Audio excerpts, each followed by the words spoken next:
अस्सलाम वालेकुम रहमतुल्लाहि वबरकातुहू। उर्दू कहानियाँ सुनने के लिए मेरे चैनल को सब्सक्राइब करें। मुलाजिम बड़ा ही ताबेदार था, मालिक ने खुश होकर इसकी 5,000 तनख्वाह बढ़ा दी। ताबेदारी में फ़र्क नहीं आया, लेकिन वो बहुत ज़्यादा मशकूर भी नहीं हुआ।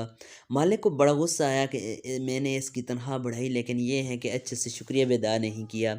इसने अगले माह तनख्वाह 5,000 कम कर दी। मुलाजिम की ताबेदारी अब भी वहीं रही, कोई शिकायत नहीं की।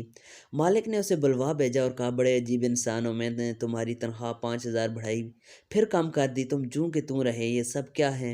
मुलाजिम बोला, हो आपने खुद को राज़िक समझ लिया था, मेरे यहाँ बेटा पैदा हुआ तो इससे अगले दिन आपने तनख्वाह 5,000 बढ़ा दी।